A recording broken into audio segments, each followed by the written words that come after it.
Hello po, kamusta po kayo? Sana po nasa maayos po kayo kalagayan mga kababayan. Muli po, samahan niyo po inyong lingkod, si Kamanong po dito po sa Tambayan mga kababayan. Tayo po yung magkomentuhan. Mag-umpisa na po tayo. Komentuhan po natin mga kababayan, ito pong party list na akbayan na alam naman po natin na ito po ay nakasuporta di umano sa makakaliwa. Hindi po ba? At ngayon po ay nagalit po at sinasabi niya pong ubos na raw ang kanyang pasensya. Ubos na. At siya'y magkakaso, mga kababayan, lalong-lalo po sa kanyang mga basher.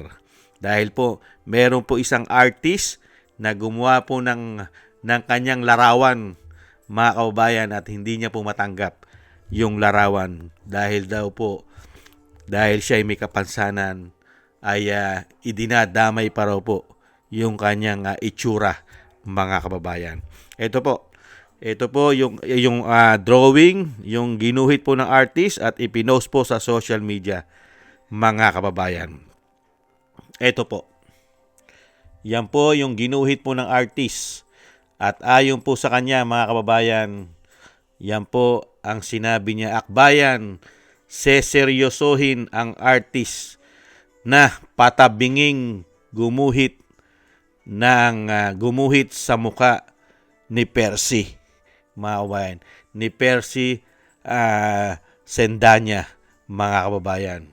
Akbayan, seseryosohin ng artist na patabinging gumuhit sa muka ni Percy, mga kababayan. Pero sinagot naman po siya ni Congressman Kiko Barsaga.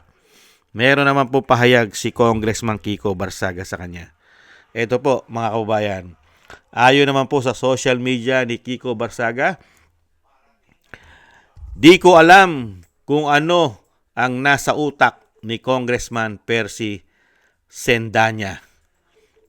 Ano, ipapakulong mo lahat ng milyong-milyong basher mo? Kung wala namang korupsyon sa gobyerno ngayon, di ka magkakaroon ng basher. Ex-Congressman Kiko Barsaga. Tama naman si Kiko Barsaga. Kung hindi po laganap ang grabing korupsyon sa panahon po ngayon at laganap din po at lumalakas na naman ang makakaliwang grupo, wala kang basher sa panahon ngayon.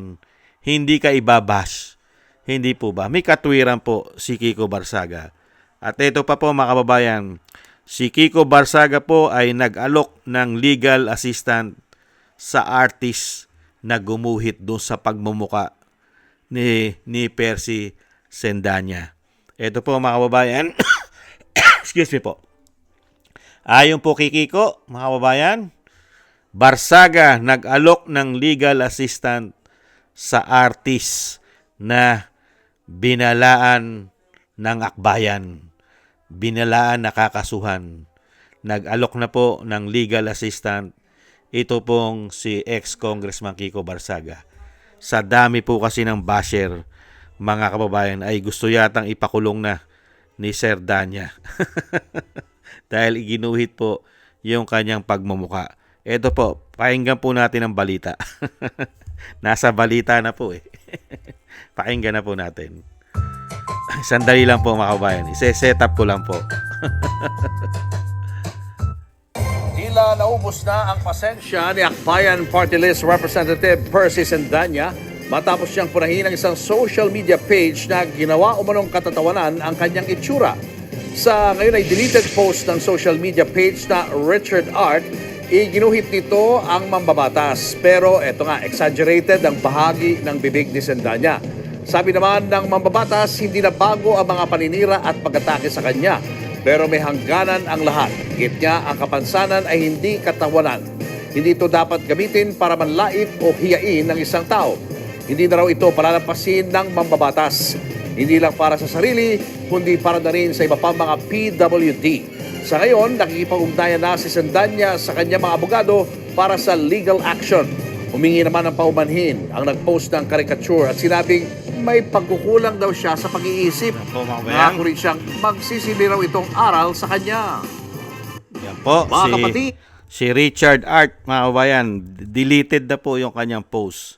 mga kababayan. At sinasabi po ni Sendanya na wag daw gamitin ang kapansanan, mga kababayan. Yun nga mahirap eh. May kapansanan ka na, pero may issue ka pa, kasama ka pa yata at ang grupo na Akbayan di umano, may kapansanan ka na mahigit 50 years na nagpapahirap yata sa mga Pilipino, lalong-lalo sa mga kabataan. Hindi kaya? Mahigit 50 years na sumusuporta kayata ang inyong grupong Akbayan sa kaliwa. Hindi kaya? May kapansanan ka na. Hindi ka pa umayos. At pati pagdating sa issue na korupsyon, hindi po ba laganap ang issue ng korupsyon ngayon? Nananahimik din kayo. May kapansanan ka. Di ba dapat gumawa ka na ng kabutihan? Di ba? Bilang mambabatas? Pero ang nangyayari, may kapansanan ka na, pero nahandong ka pa sa grupo ng masasama, di umano. At grupo ng mga magnanakaw, di umano. May kapansanan ka na. Yan ba sasabihin mo na dapat irespeto ang kapansanan mo? Pero irerespeto ba ang gawain mo? Hindi po ba? Isa po bang hadlang at isa bang excuse kung may kapansanan ka? Pero ang ginagawa mo naman ay kawalanghiyaan? Exempted ba yon sa ginagawa mo? Di umano? Nagtatanong lang po tayo. Pagka pala may kapansanan, pwede nang gumawa ng kawalanghiyaan, katarantaduhan, pagnanakaw at sumuporta sa mga makakaliwa. Di umano? Pwede na pala yon. Nagtatanong lang po tayo. Exempted na. Depende po sa may kapansanan. Hindi po ba mga kababayan? Depende sa may kapansanan. Pero pagka ganitong tao na may kapansanan, pero sangkot sa mga napakaraming issue, lalong-lalo po ang kanyang pagkatao, hindi kaya at ang kanyang sinamahang grupo, di umano.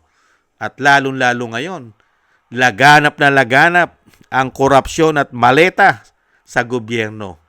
Nananahimik kayo sa korupsyon. Kaya nga binabatikos ka, napakarami mong basher, ang Akbayan, ang Makabayan Black. Hindi po ba? Kaya ngayon, tama sinasabi ni Kiko Barsage. Ang ibig mong palabasin, sa dami ng basher mo, ipapakulong mo lahat. Ipapakulong mo na ngayon lahat ang mga basher mo. Iisa-isahin mo na ipapakulong. Unbelievable. Gawin mo nang gawin. Ubusin mo. Hindi po ba mga kababayan? Panahon lang yan eh. Panahon lang yan. Dahil yung sinasabi po nitong ni Percy Sendanya, ngayon lang po yan. Kasi po, pagka naging presidente po si BP Sara, kahit po may kapansanan si Percy, baka po maimbestigahan. Hindi kaya maimbestigahan ang Makabayan Black? Nagtatanong lang tayo. Kahit may kapansanan ka pa, pwedeng makulong.